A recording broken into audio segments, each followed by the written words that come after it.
আমাকে ওই পুলিশের এক সিনিয়র ভদ্রলোক বলছিলেন যে স্যার গত 15 বছরে আমরা পুলিশের কি দোষ দিব যে ক্রাইসিস ম্যানেজমেন্ট, যে জেনারেল যারা পুলিশ আছে তাদেরকে তো ক্রাইসিস ম্যানেজমেন্টে ডেপ্লয় করা হয় নাই। এটা স্পেশাল বিভিন্ন বাহিনী টাহিনী করে ওদের দ্বারা ক্রাইসিস ম্যানেজ করা হতো।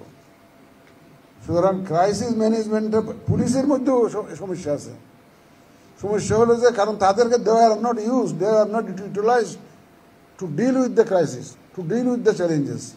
এটা আবার কি বিভিন্ন স্পেশাল বাহিনী করে তাদের মাধ্যমে এই ধরনের ক্রাইসিসগুলো মোকাবেলা করা হতো, যার ফলে পুলিশের মধ্যে অনেকেরই কিন্তু দেখতেছেন ইউনিফর্ম পরা, কিন্তু তাদের মধ্যে ওই ধরনের ক্রাইসিস ম্যানেজ করার এক্সপেরিয়েন্সের ঘাটতি রয়ে গেছে।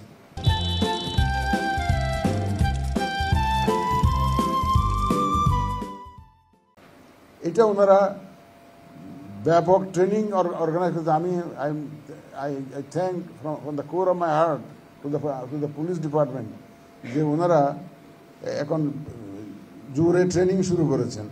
আনসার বাহিনী তাদের ট্রেনিং শুরু করেছেন এবং ওই ট্রেনিংয়ের মধ্যে আপনারা ওই যে ক্রাইসিস ম্যানেজমেন্টটা একটু রাখবেন। আর ওইভাবে পুলিশের মতো তো ক্রাইসিস ম্যানেজমেন্ট তো আমাদের প্রিসাইডিং অফিসার, পুলিশ অফিসাররা করতে পারবে না, কিন্তু তাদেরকেও কী করণীয় আন্ডার এ ক্রাইসিস সিচুয়েশন এই জিনিসটাতে ট্রেনিংয়ের মধ্যে কিন্তু গুরুত্ব দিতে হবে।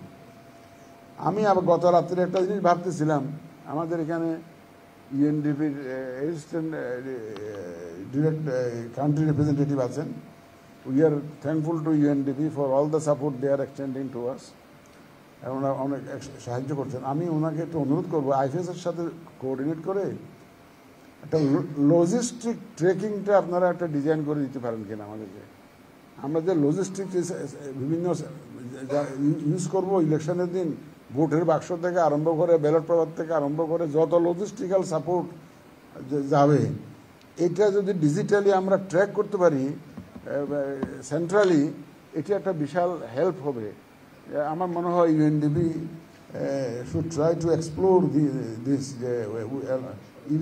if they feel they can also discuss with IFS, যেহেতু আমাদের আইফএসও আমাদেরকে সাহায্য দিচ্ছে। এটা একটা অনুরোধ করবো আপনারা একটু দেখেন যে আমার লজিস্টিক ট্র্যাকিংটা, এটা একটা গতকালকে হঠাৎ আমার মাথায় চিন্তা হলো যে এটা একটা যদি করা যেত খুব ভালো হতো।